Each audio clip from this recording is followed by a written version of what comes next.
মিষ্টি জগতের সবচেয়ে মজার এবং সবচেয়ে সহজ রেসিপি হচ্ছে এই কাঁচা গোল্লা। যারা কখনোই মিষ্টি তৈরি করেননি তারাও প্রথমবারে এই মিষ্টিটা তৈরি করে নিতে পারবেন, এত বেশি সহজ।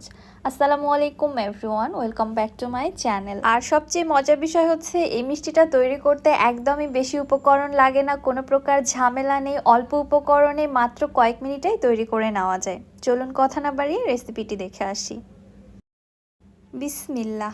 কাঁচাগোল্লা বানানোর জন্য এখানে আমি 2 লিটার দুধের ছানা কেটে নিয়েছি। ছানা কিভাবে তৈরি করতে হয় সেটা আমাদের সকলেরই জানা আছে, তবুও যদি ছানা তৈরিতে আপনাদের প্রবলেম হয়, দেখবেন ইউটিউবে অনেক ধরনের ভিডিও দেওয়া আছে ছানা তৈরির, আপনারা ওগুলো দেখে নিতে পারেন।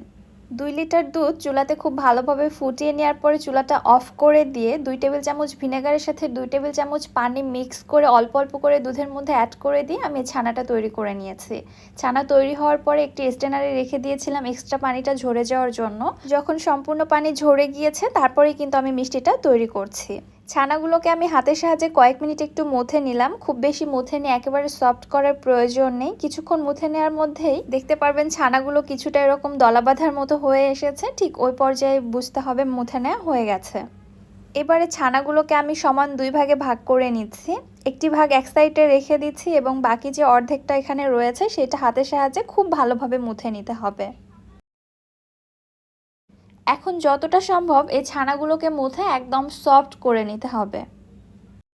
এর মধ্যে দিয়ে দিচ্ছি 1 টেবিল চামচ চিনি। চিনিটা দেওয়ার পরে আবারও খুব ভালোভাবে মুছে নিচ্ছি, চিনিটা যেন সম্পূর্ণভাবে মেল্ট হয়ে যায় এবং ছানার এই মিশ্রণটাও যেন অনেক বেশি সফট হয়ে আসে, ততক্ষণ পর্যন্ত জাস্ট মুছে নিব।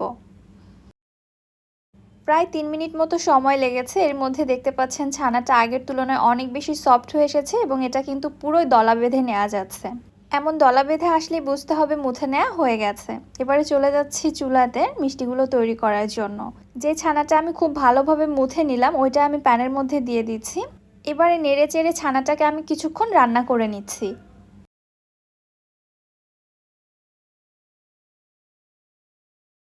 কিছুক্ষণ নেড়েচেড়ে জাল করে নেওয়ার পর এর মধ্যে দিয়ে দিচ্ছি half cup condense milk. Condense মিল্কটা আপনারা আপনাদের পছন্দ মতো এখানে দিতে পারেন, যে যেমন মিষ্টি খেতে পছন্দ করেন।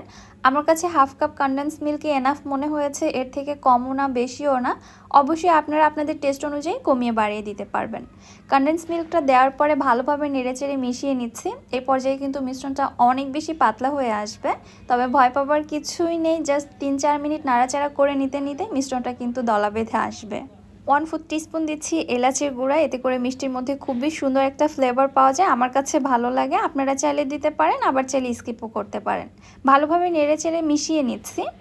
এর মধ্যেই কিন্তু মিশ্রণটা আগের তুলনায় টাইট হতে শুরু করেছে, আপনারা দেখতে পাচ্ছেন। নাড়ানো কোনোভাবেই অফ করা যাবে না, অনবরত নেড়েচেড়ে নিতে হবে। এইভাবে নেড়েচেড়ে জাল করে নিতে নিতে যখন দেখবেন মিশ্রণটা প্যানের গা ছেড়ে দিয়েছে, তখন একটু চেক করে নিতে হবে মিশ্রণটা গোল্লা পাকানো যাচ্ছে কিনা। আমি হাতের সাহায্যে একটু চেক করে নিয়েছি, একদম পারফেক্ট আছে। সো এই পর্যায়ে এটা চুলা থেকে নামিয়ে ফেলবো, বেশি জাল করে আর শক্ত করে ফেলানো যাবে না। মিশ্রণটি চুলা থেকে নামিয়ে একটি পাত্রে এরকম ছড়িয়ে রেখে দিচ্ছি যেন কিছুটা ঠান্ডা হয়ে আসে, মানে হাতে সহ্য করা যাবে এই পর্যন্ত ঠান্ডা করে নিতে হবে, একেবারে পুরোপুরি ঠান্ডা করে ফেলানো যাবে না। যখন দেখবেন হাতে টাচ করা যাচ্ছে, ঠিক ওই পর্যায়ে আগে থেকে যে অর্ধেক ছানাটা আমি আলাদা রেখেছিলাম ওই অর্ধেক ছানা এর মধ্যে দিয়ে খুব ভালোভাবে মিশিয়ে নিচ্ছি। এই পর্যায়ে একটু সময় নিয়ে মিশ্রণটা ভালোভাবে মিশিয়ে নিতে হবে, দুইটি মিশ্রণ যেন খুব ভালোভাবে মিশে যায় এবং মিশ্রণটা যেন অনেক বেশি সফট হয়ে আসে। মেশাতে মেশাতে দেখতে পারবেন মিশ্রণটা ঠিক এরকম দলা বেঁধে এসেছে। মিশ্রণটা পাত্রের সঙ্গে বা হাতের সঙ্গে একদমই চিটচিটে লেগে থাকবে না, এটা কিন্তু অনেক বেশি সফট হবে। এবার আমি হাতটা পরিষ্কার করে নিয়ে মিষ্টি তৈরি করে নিব। পরিমাণ মতো মিশ্রণ নিয়ে গোল্লা পাকিয়ে নিচ্ছি। আপনারা চাইলে আপনাদের পছন্দ মতো ছোট বড় করে নিতে পারেন। আমি মিষ্টিগুলো খুব একটা বেশি বড়ও করব না, আবার অনেক বেশি ছোটও করব না, মিডিয়াম সাইজেই তৈরি করছি। আবারও বলছি, আপনারা চাইলে আপনাদের পছন্দ মতো করে নিতে পারেন। ফার্স্টে মিশ্রণটা হাতের মধ্যে গড়িয়ে একটা গোল শেপ দিয়ে নিলাম, এরপরে 2 হাতের তালুতে এভাবে ঘোরালে দেখতে পারবেন একদম সফট একটা গোল্লা তৈরি হয়ে গেছে। এবারে আমি গুঁড়া দুধের মধ্যে এটাকে কোট করে নিচ্ছি। মাশাআল্লাহ, দেখতে পাচ্ছেন এটা কত বেশি লোভনীয় হয়েছে। একইভাবে আরও একটি মিষ্টি আপনাদের তৈরি করে দেখাচ্ছি।